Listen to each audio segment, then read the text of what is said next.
Doctor Mizanur Rahman আজহারিকে যে লোকটা জামাতের প্রোডাক্ট বলেছিল, সেই লোকটা যে জাহান্নামে গেছে, এবার ফতোয়া দেওয়া লাগবে না? ফতোয়া লাগবে না, কারণ সে নবী বেঁচে থাকলে নবীকেও বলতো জামাতের প্রোডাক্ট।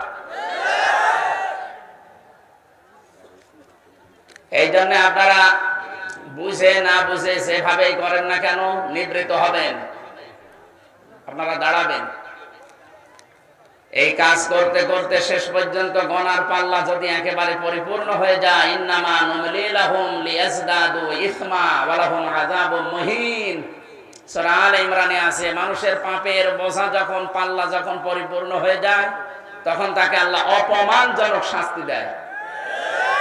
2 দিন আগে আলেমের বিরুদ্ধে মন্তব্য করে একজন জোতা পিটা খেয়েছে, আমি নাম নিলাম না লোকটা। কিভাবে তার মাথায় এমনিতেই চুল নেই, টাক মাথার উপরে কি করে জুতা মারছে মানুষ, এইটা দেখে অনেকের এখনো শিক্ষা হয় না। এখন যিনি আরম্ভ করেছেন আলেমদের নামে ধর্ম ব্যবসায়ী, তার মাথায় যদিও চুল থাকে, আমার মনে হয় কিছুদিনের ভেতরে জনগণের জুতা সেও খাবে। এটা আগস্টের 5 তারিখের আগে নেই, চশমা এখন খুলে গেছে। এই কথা বোঝেন না? সুতরাং আলেমদের মর্যাদা দিতে শেখেন, নয়তো আপনাকে কালামানিকের মতো শেষ পর্যন্ত আবার না জানি কলা পাতায় শোয়া লাগে কিনা। গলায় গামছা দিয়ে টেনে আনছিল, গামছা না, গলায় গামছা দেয় কাদের? চোরে, কাদের? এই জন্য আমার মনে হচ্ছে যে লোকটার কপালে কিছু আছে কিনা আল্লাহ জানে। কারণ যে লোকটা এরকম আলেমদের বিরুদ্ধে খেপা, আমার মনে হয় নবী যদি এখন আসতেন দুনিয়ায় আর দ্বীনের প্রচার করতেন, ও নবীর উপরও খেপা থাকতো। এই জন্য যতগুলো আলেম এখানে কথা বলেছে, আমাদের কুষ্টিয়ার সন্তান মাওলানা নাসির ইকবাল বিন শাফি অনেক ভালো আলেম, উনি আসেন নাই, মনে হয় আসতে পারেন না আজকে। যত আলেম কথা বললেন, আলেমদের হায়াতে তাজ্জেবা সিহাতে কুল্লিয়া আবার কামনা করছে আল্লাহ যেন দান করেন। প্রধান অতিথি চেয়ারম্যান 2 নম্বর চর পার্বতী ইউনিয়ন পরিষদ, ইসলামিক চিন্তাবিদ যারা মাওলানা কাজী মোহাম্মদ হানিফ আনসারী, যারা আলেম পেলাম।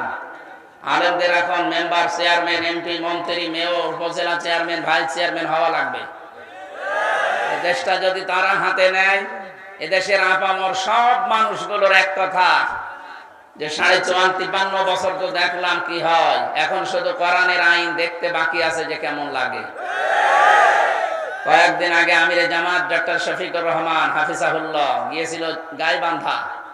তার আগে একজন হিন্দু পুরোহিত ঠাকুর, সে বক্তব্যতে দিয়ে যে কয়টা কথা বলেছে আপনারা অবশ্যই শুনেছেন। সে বলতে চাচ্ছে যে এই দেশে আগস্টের 5 তারিখের পর থেকে আমরা সবচাইতে বেশি নিরাপদে আছি। আমরা আরো নিরাপদে থাকবো যদি এই মানুষগুলো চেয়ারে বসতে পারে, কারণ আমাদের দেখা শেষ কে কি করতে পারে। আগস্টের 5 তারিখে যে যা কথা দিয়েছিল অনেকেই রাখতে পারে না, কিন্তু এই মানুষগুলো রেখেছে। আমরা চাই এরা যদি সত্যি উপরে উঠতে পারে, এই দেশে আমরা মায়ের কোলে থাকতে পারবো। এটা উনি আন্দাজে বলে না। শহীদ আল্লামা দেলাওয়ার হোসাইন সাইদি রহমতুল্লাহ আলাইহি, আমি তার এলাকাতে বেশি বেশি যেতাম, পিরোজপুরে। হিন্দু দোকানদার, মুদি দোকান দিয়ে বসে আছে। একটু পরীক্ষা করার জন্য মাওলানাকে উল্টাপাল্টা কথা বলছিলাম। আমারও বলছে, দেখেন আর বাড়াবেন না, আপনাকে দেখতে হুজুর মানুষ মনে হচ্ছে, আমি কিন্তু শুরু করে দেব। কি করবেন? আমাদের মাওলানার নাম, ওনার নামই ওই এলাকায় মাওলানা, আমাদের মাওলানার নামে উল্টা পাল্টা বলবেন না। যতদিন ইনি ছিল আমরা মায়ের কোলে ছিলাম। সুতরাং দেশের মানুষ যেহেতু বুঝে ফেলেছে যে বাবা চালিয়েছিল, কেমন লাগে স্বাদ আমরা টের পেয়েছি। দুর্ভিক্ষে মানুষ মরে গেছে, মরে না স্যার? বাবার সময় দুর্ভিক্ষে মানুষ মরেছে। স্বামী চালিয়েছিল, চাচা চালিয়েছে 9 বছর, 10 বছর জেল খেটেছে। 9 বছরের রাজা, 10 বছরের। এরপরে ভাবি চালিয়েছে, বউ চালিয়েছে। এখন মাত্র 53 বছর পরে বাকি আছে কোরআনে কারিম দিয়ে দেশটা চললে কেমন দেখা যায়। সারা দেশে আমি ঘুরছি, 630টা থানা আছে বাংলাদেশে, সব জায়গার আওয়াজ একই, যে আমরা এইটা একটু দেখতে চাই। এটা দিয়ে চললে কেমন লাগে আমি গ্যারান্টি দিলাম, এটা দিয়ে যদি সত্যি বাংলাদেশ চলে এটা মিনি জান্নাত হয়ে যাবে। আজকে আসার সময় পাইলট আমাকে বলছিল, হুজুর সবকিছুই তো দেখলাম, এখন শুধু বাকি আছে দেখতে কোরআনে কারিম দিয়ে চললে কেমন দেখা যায়। আপনারা চেষ্টা করছেন, আমরাও সারা দেশ ঘুরছি, দেখছি মানুষ আসলে সব ইসলামের দিকে ঝুঁকতেছে। উনি আমাকে আয়াত শোনালেন, অরাআইতান নাসা ইয়াদখুলুনা ফি দীনিল্লাহি আফওয়াজা। বলেন কোরআন শরীফ পড়ি, ব্যাখ্যা সহ পড়ি। উনি আয়াতটা 100 ভাগ বিশ্বাস করেন। আমাকে বললেন, আপনি এই আয়াত দিয়ে কি মিন করেন, কি বোঝেন আপনি? আমি ওনারে আসার সময় প্রায় 55 মিনিট সময় লেগেছে। আসার সময় বলছিলাম যে এই আসলে যখন আল্লাহর বিজয় আসবে, সাহায্য যখন আল্লাহ পাঠাবেন, তখন আমরা বিজয় পেয়ে যাব। আর আল্লাহর বিজয়ের যত ধরন আছে, প্রথম ধরনই এইটা যে দলে দলে পালে পালে মানুষ ইসলামে প্রবেশ করবে। আগস্টের 5 তারিখের আগে মাত্র এই দেশে 15 জন, 100 জনের মাত্র 15 জন চাইতো এই দেশে কোরআনের বিধান কায়েম হোক। এই মাত্র 4 মাসের ব্যবধানে এখন 100 জনের 58 জন চাচ্ছে এই দেশে কোরআনের বিধান কায়েম হোক। আপনি টের পাচ্ছেন কোথায় চলে গেছে? দলে দলে মানুষ পালে পালে আসতেছে ইসলামে। আপনি যতই চাপাবাজি করেন, যতই মুখ জোর করেন, আপনি রাখতে পারবেন না। মানুষ এখন বুঝে ফেলেছে এপিট আর ওপিট। এই জন্য আমরা এপিট ওপিট যেন না হই, আমরা মানবতার জন্য কাজ করবো ইনশাআল্লাহ। চেয়ারম্যান সাহেব একজন আলেম, আমরা এরকম আলেম চাই প্রত্যেক জায়গায়। এমন আলেম না যে ফরিদউদ্দিন মাসুদের মতো, একটা টাটকা নির্ভেজাল জালেম। বাইতুল মোকাররমের সাবেক খতিব মাওলানা রুহুল আমিনের, মাওলানা বলা ঠিক না, যে লোকটা নৌকা মার্কা নিয়ে দাঁড়াতে পারে, ও কিসের ময়লানা? শয়তানি আসলে। এত বড় জালেমাকে যেই লোকটা কওমি জননী নাম দিতে পারে, সে শয়তান নাকি?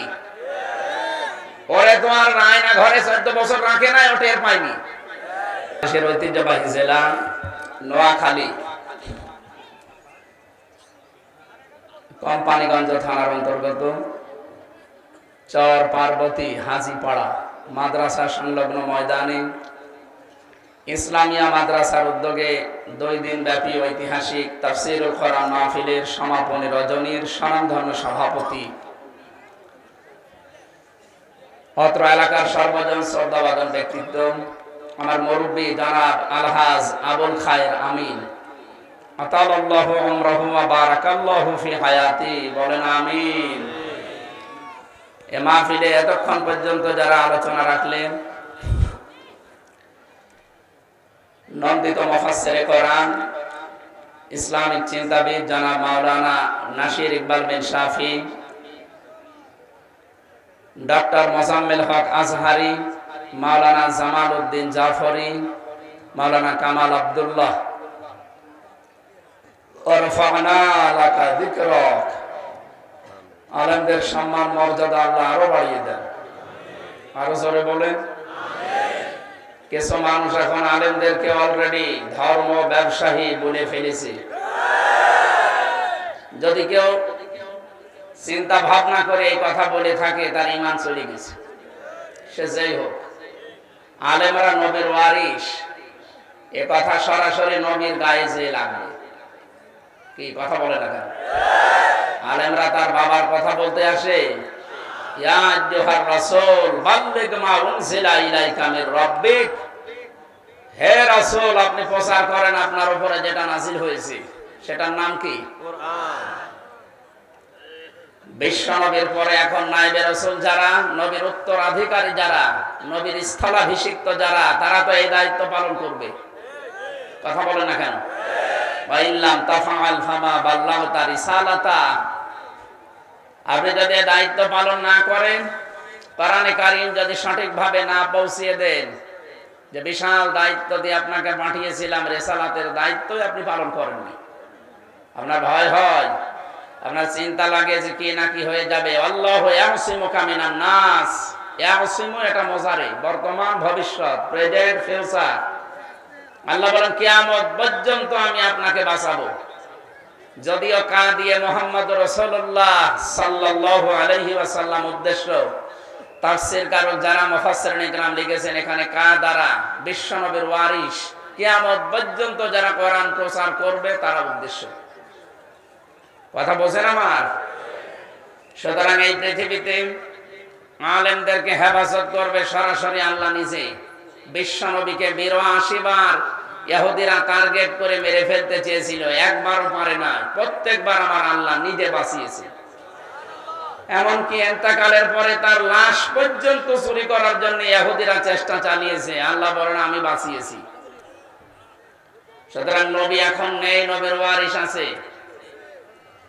ইন্নাল উলামা ওয়ারাসাতুল আম্বিয়া, অবশ্যই আলেম ছাড়া তারা নবীর ওয়ারিস। সুতরাং নবীদের ওয়ারিসদেরকেও বাঁচাবেন কে? বলেন।